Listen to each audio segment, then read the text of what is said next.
1, 2, 3, let's go. Wednesday afternoon. Oh. And all the rest of it. But this question of the hydration break, I think, is a bit of a nonsense when the roof is closed. So I don't know whether you'd agree with that.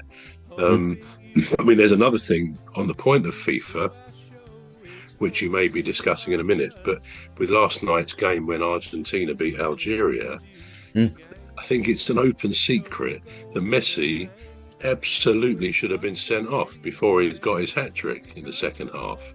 But he wasn't. I mean, the studs all the way down the back. He wasn't. And no one's going to tell me that the organisation, the FIFA, and by definition, the extension, the refs, they're never going to send Messi off, or Ronaldo, but particularly Messi, because they know people will pay huge amounts to see him. If he was sent off last night, I guess I don't know how many matches he'd be banned for violent conduct. It should be 3, let's face it, so it could rule him out of the rest of the group phase, but they won't do that.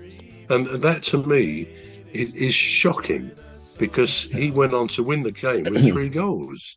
So again, we have to sort of not to find things to complain about. It's a great festival of football, and to have football on 2-3 times a night. And if you want to stay up late in the morning, which unless it's England, I won't. But you can do that. So it's a great festival, and really good to be to see this every 4 years. But when you see this cynicism, how that ref could possibly justify not even booking him, Messi, that is. I will never know. So yeah, there are faults with this, but it's still the World Cup, and maybe I think too much against what FIFA is doing. But they're my views on this, certainly. Tony, please. Yeah, I was surprised when they came to the stadiums in America. I didn't realize how beautiful, in a sense, they are. I had no idea. I thought they're gonna be like, oh yeah, well, I didn't see them put the artificial grass because they're more or less temporary. They're only there for the World Cup, and then after that they use it for whatever. But I was so surprised of how nice they all are. And I can't remember which. It's like a Mercedes sponsored stadium where the roofs like open up like a triangle, and I was like, wow, that's like, I'll be honest, that is probably the better stadium than more or less what we have in Europe. I'll be honest, the stadiums are absolutely beautiful, especially that one where it was I think, was it the US or Canada? I think it was the US one where they had like the big TVs in the center of like, it's like, they've got the big outer walls, and then they've got like the middle where all the TVs are, and like it's like TV on both sides. I thought that was absolutely like, wow, and yet what's in that? That's not even the biggest stadium that they have. The biggest one is in is it New York? So where the finals being played. So you just looking at some of the stadiums and how high they are, you're like, imagine sitting there. My fear of heights would go insane. I've been to Leeds Arena, and I've sat at the top, and I'm like, I can't look down. I can't look down. So imagine being in those American stadiums, and it's just massive, and you're looking down, you're like, this is insane. It is absolutely beautiful stadiums, honestly. Absolutely. I mean, even the attendance was quite impressive, because I watched the FIFA World Cup or whatever, FIFA Club World Cup. That's what they call it, isn't it? FIFA Club World Cup, and it was very scanty. The attendance was very, very scanty. But I looked at this one and I thought, wow, even at the games where you think it was still quite impressive turnout. Yeah. About 80,000. It's not bad, is it? Now, what about?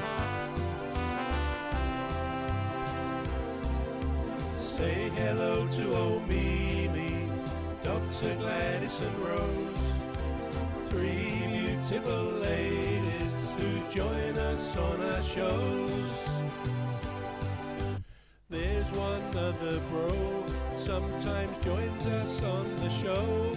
Now, what about what do we make of? But first of all, let me just read this quote from Virgil van Dijk, the Liverpool player, plays for Netherlands. He says, "I feel that FIFA are slowly turning football into a four-quarter sport just to push more advertisements, despite the detriment of the game." So, Tony, I believe Brov's talked about it.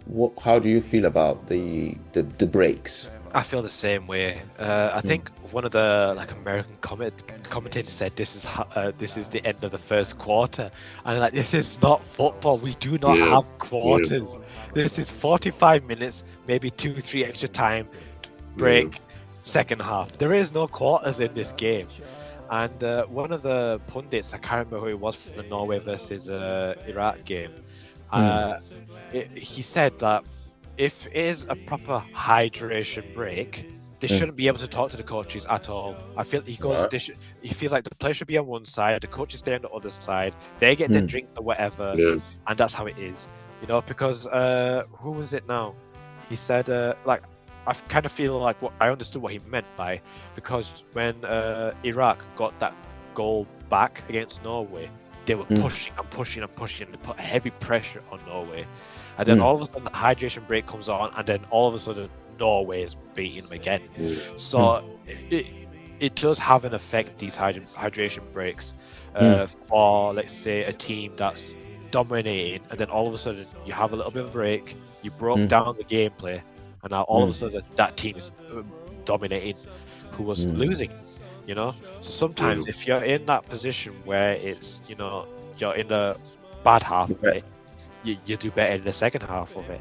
But I kind of feel like these hydration breaks are absolutely useless in a sense, because like Trevor said, when the roofs are closed of these stadiums, you've got AC constantly blowing through.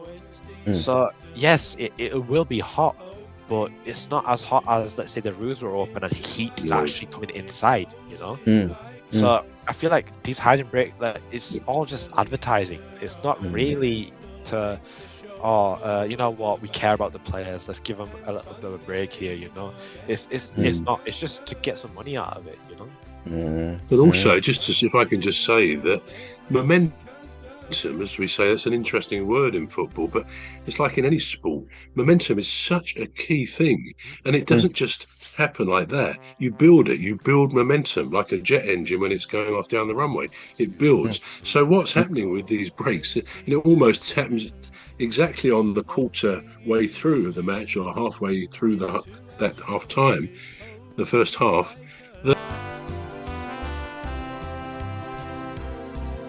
Say hello to old Mimi, Dr. Gladys and Rose, three beautiful ladies who join us on our shows. There's one other bro, sometimes joins us on the